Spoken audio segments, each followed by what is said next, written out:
Hello जी, hello everyone. आज की हम रीडिंग करेंगे this is me triple T tarot Tuba. तो आज हम रीडिंग करेंगे क्या जिस इंसान के साथ आप सेपरेशन में हैं अपने लवर के साथ, सोलमेट, ट्विन फ्लेम या लवर या एक्स के साथ, क्या आप दोनों की रिकन्सिलिएशन होगी? क्या आप दोबारा एक दूसरे को मिलेंगे? क्या ये इंसान आपकी तरफ एक्शन लेगा? This is a short messages and quick reading जो मैं के सीरीज़ स्टार्ट कर रही हूँ अपने चैनल पे, ताकि आप लोगों को क्विक मैसेजेस, क्विक रीडिंग जो है वो मिल जाएँ और आप कोई रीडिंग मिस ना कर सको। तो लाइक, शेयर एंड सब्सक्राइब। तो देखते हैं जिसके साथ आप सेपरेशन में हैं, क्या वो इंसान उस इंसान की इस वक्त आपको लेके फीलिंग्स क्या हैं और वो इंसान क्या करेगा नेक्स्ट। Page of swords. तो ये इंसान जेमिनी, लिब्रा, एक्वेरियस हो सकता है, आपसे एज में छोटा या आप इस इंसान से एज में छोटे हो। ये इंसान आपको स्पाई कर रहा है, चेक कर रहा है या आपको ऑब्जर्व कर रहा है, देखने की कोशिश कर रहा है कि आप क्या कर रहे हो। या 5 ऑफ कप्स, ये डेफिनेटली इस वक्त ये इंसान आपको मिस कर रहा है, आपसे बात करना चाहता है, लेकिन इस इंसान की ईगो जो है इस इंसान को स्टॉप कर रही है। और कुछ लोगों के लिए यहाँ पे थर्ड पार्टी भी है, तो इसलिए वो आपसे इस वक्त कांटेक्ट नहीं कर सकते, क्योंकि थर्ड पार्टी की वजह से जिस इंसान के साथ वो हैं ऑलरेडी, वो इंसान इस इंसान पे नज़र रखे हुए है कि ये किसी से बात तो नहीं कर रहा, किसी से बात तो नहीं कर रही। तो थर्ड पार्टी हो सकती है, ठीक है, कुछ लोगों के लिए, कि इस इंसान के ऊपर कोई नज़र रखे हुए है। लेकिन अगर ये इंसान कोई सिंगल है जिसके साथ आप डील कर रहे हो, तो ये इंसान आपको देख रहा है, चेक कर रहा है, लेकिन आपसे बात नहीं कर रहा। या टावर, क्योंकि आप दोनों के दरमियान में ब्रेकअप हो चुकी है, सेपरेशन हो चुका है, आप एक दूसरे से बात नहीं कर रहे। ये इंसान वाटर साइन भी हो सकता है, पाइसेस, कैंसर, स्कॉर्पियो, एरीज और स्कॉर्पियो की एनर्जी बहुत स्ट्रांग है, और जेमिनी की और कैंसर की एनर्जी यहाँ पे स्ट्रांग है।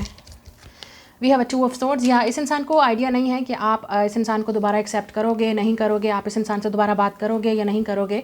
आपकी एनर्जी भी ये नज़र आ रही है, आप बहुत कन्फ्यूज़ हो, आपको कुछ समझ नहीं आ रही कि आप इस इंसान का वेट करो या आगे बढ़ जाओ। आपके पास, आप भी क्रॉस रोड पे हो, आपको नहीं समझ आ रही, आप डिसीजन नहीं कर पा रहे हो कि आप आगे बढ़ जाओ और या इस इंसान का स्टिल वेट करो। मुझे लगता है आप दोनों ही एक दूसरे से बात नहीं कर रहे, आप दोनों ही एक दूसरे को लेके कंफ्यूज हैं। लेकिन ये उन लोगों के लिए भी है जो ऑलरेडी सेपरेटेड हो चुके हैं, ब्रेकअप हो चुका है थर्ड पार्टी की वजह से, या आप दोनों के दरमियान में कम्युनिकेशन बहुत ही बुरा था, आप दोनों ने कोई लड़ाई झगड़ा किया एक दूसरे के साथ, तो अब कोई भी अपनी ईगो की वजह से एक दूसरे से बात नहीं कर रहा। लेकिन मज़ीद यहाँ पे नज़र आ रहा है कि आपके पार्टनर बहुत कंफ्यूज है, उनको कुछ समझ नहीं आ रही। अगर उनको चूज़ करना है तो ऑप्शंस में से, 2 ऑप्शंस में से, तो उनको नहीं समझ आ रही कि उनके लिए क्या बेस्ट है। क्योंकि ये इंसान को मैं देख रही हूँ, ये इंसान ओवर थिंकिंग बहुत कर रहा है इस सिचुएशन को लेके। हो सकता है रात को सो भी नहीं पा रहे, सोच सोच के ओवर थिंकिंग कर करके समझ ही नहीं आ रही कि आपसे बात कैसे करें, दोबारा कैसे आएँ। हो सकता है इस इंसान की ईगो इस इंसान को रोक रही है आपसे बात करने से। तो अब देखते हैं कि क्या ये इंसान एक्शन लेगा। अब नेक्स्ट कार्ड हम ये देखेंगे, ये इंसान का नेक्स्ट मूव आपकी तरफ क्या होगा। आप डेफिनेटली इस इंसान के दिमाग में हो, ये इंसान आपके बारे में सोच रहा है लेकिन एक्शन नहीं ले पा रहा, तो समझ नहीं आ रही क्या बात करूँ या क्या कैसे बोलूँ। ये इंसान डेफिनेटली, अभी मैंने आपसे फिर कहा है, सब कुछ इस इंसान के दिमाग में चल रहा है, सब कुछ इस इंसान के दिमाग में चल रहा है। Heavy, queen of wands, Aries, Leo, Sagittarius. तो हो सकता है ये इंसान आपसे कांटेक्ट नहीं कर पा रहा बिकॉज ऑफ थर्ड पार्टी। इस इंसान की लाइफ को कोई और कंट्रोल कर रहा है, कोई डोमिनेंट है इस इंसान की लाइफ में, कोई पावरफुल है जो इस इंसान को कंट्रोल कर रहा है कि वो बात नहीं कर सकता आपसे।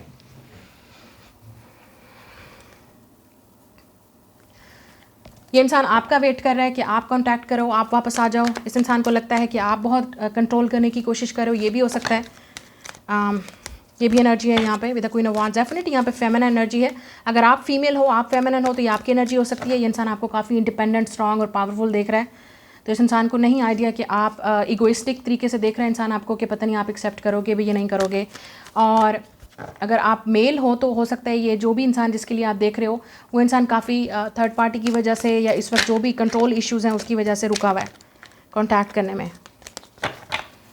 अब देखते हैं कि ये इंसान एक्शन लेगा या नहीं लगेगा। यहाँ वी हैव अ लवर्स। इस इंसान के पास चॉइस है, ऑप्शन है, आपके पास आना है कि नहीं आना। जब तक ये इंसान चॉइस चूज़ नहीं करेगा तब तक कुछ पॉसिबल नहीं है। ये इंसान काफ़ी स्लो है आपके पास आने में, और अगर आपको रोमांटिक ऑफ़र चाहिए, लेट्स से प्रपोजल चाहिए, मैरिज चाहिए, ये इंसान बहुत ज़्यादा टाइम लेगा ऑफ़र करने में।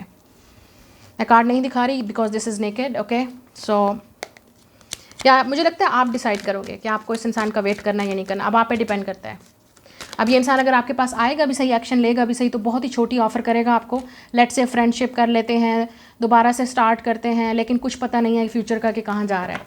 तो आप खुद डिसाइड करोगे कि आपको इस इंसान के साथ रहना है रिलेशनशिप में, आपको यूनियन चाहिए नहीं चाहिए, लेकिन कुछ लोगों के लिए यहाँ पे यूनियन होगी क्योंकि हमारे पास लवर्स है। तो अगर ये आपका सोलमेट या ट्विन फ्लेम है, यूनियन हो सकती है, दोबारा से स्टार्ट होगा, लेकिन बहुत स्लो प्रोग्रेस होगी, या ये इंसान बहुत स्लो टाइम ले रहा है आपके पास आने के लिए। बहुत ज़्यादा टाइम लेने के बाद ये इंसान आपके पास आएगा। मूवमेंट आप दोनों के दरमियान में बहुत स्लो होगी रिलेशनशिप की। ओके, तो ये आपकी रीडिंग, मैं मिलूंगी आपसे नेक्स्ट रीडिंग में।